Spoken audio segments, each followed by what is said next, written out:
Hi, so we continue in the story of the Maccabean revolt, reading before Hanukkah and also before Christmas, the holidays coming up. We're reading through 2 Maccabees 8, this chapter 8 today.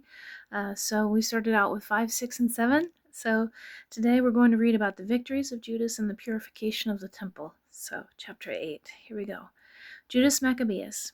Judas Maccabeus and his companions entered the villages secretly, summoning their kinsmen, and by also enlisting others who remained faithful to Judaism, assembled about 6,000 men. They implored the Lord to look kindly upon his people, who were being oppressed on all sides, to have pity on the temple which was profaned by godless men, to have mercy on the city which was being destroyed and about to be leveled to the ground, to hearken to the blood that cried out to him, to remember the criminal slaughter of innocent children and the blasphemies uttered against his name, and to manifest his hatred of evil. Once Maccabeus got his men organized, the Gentiles could not withstand him, for the Lord's wrath had now changed to mercy. Coming unexpectedly upon towns and villages, he would set them on fire. He captured strategic positions and put to flight a large number of the enemy. He preferred the knights as being especially helpful for such attacks. Soon the fame of his valor spread everywhere. First victory over Nicanor. When Philip saw that Judas was gaining ground little by little, and that his successful advances were becoming more frequent, he wrote to Ptolemy, governor of Coele-Syria and Phoenicia, to come to the aid of the king's government. Ptolemy promptly selected Nicanor, son of Patroclus, one of the chief friends, and sent him at the head of at least 20,000 armed men of various nations to wipe out the entire Jewish race. With him he associated Gorgias, a professional military commander, well versed in the art of war. Nicanor planned to raise the 2,000 talents of tribute owed by the king to the Romans by selling captured Jews into slavery. So he immediately sent word to the coastal cities, inviting them to buy Jewish slaves and promising to deliver 90 slaves for a talent. Little did he dream of the punishment that was to fall upon him from the Almighty. So he was trying to raise money for the military campaigns by selling slaves. When Judas learned of Nicanor's advance and informed his companions about the approach of the army, the cowardly and those who lacked faith in God's justice deserted and got away. But the others sold everything they had left, and at the same time besought the Lord to deliver those whom the ungodly Nicanor had sold before even meeting them. They begged the Lord to do this, if not for their sake, at least for the sake of the covenants made with their forefathers, and because they themselves bore his holy and glorious name.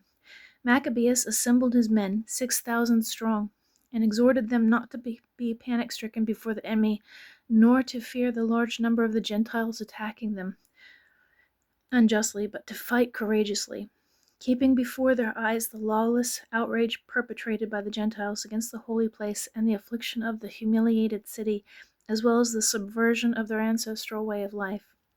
They trust in weapons and acts of daring, he said, but we trust in the Almighty God, who can, by a mere nod, destroy not only those who attack us, but the whole world. He went on to tell them of the times when help had been given their ancestors, both the time of Sennacherib, when 185,000 of his men were destroyed, and the time of the battle in Babylonia against the Galatians, when only 8,000 Jews fought along with 4,000 Macedonians. Yet when the Macedonians were hard pressed, the 8,000 routed 120,000 and took a great quantity of booty because of the help they received from heaven. With such words he encouraged them and made them ready to die for their laws and for their country. Then Judas divided his army into 4, placing his brothers Simon, Joseph, and Jonathan each over a division, assigning to each 1,500 men. There was also Eleazar. After reading to them from the Holy Book and giving them the watchword, the help of God, he himself took charge of the first division and joined in battle with Nicanor.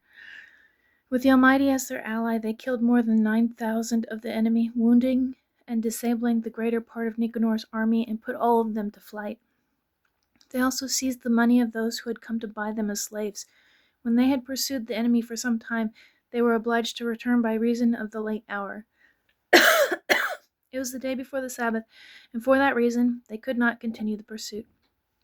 They collected the enemy's arms and stripped them of their spoils, and then observed the Sabbath with fervent praise and thanks to the Lord, who kept them safe for that day, on which he let descend on them the first dew of his mercy.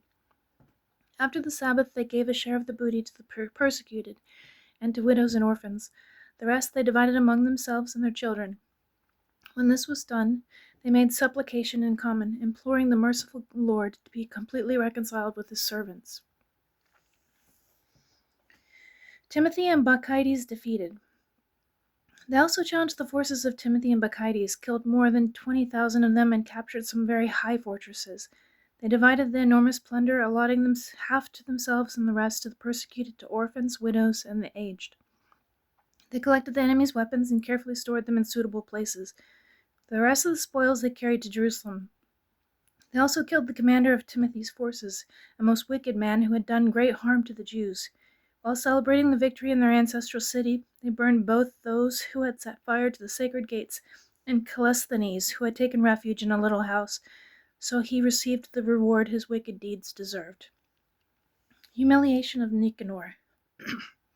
The accursed Nicanor, who had brought the 1,000 slave dealers to buy the Jews, after being humbled through the Lord's help by those whom he had thought of no account, laid aside his fine clothes and fled alone across country like a runaway slave, until he reached Antioch. He was eminently successful in destroying his own army.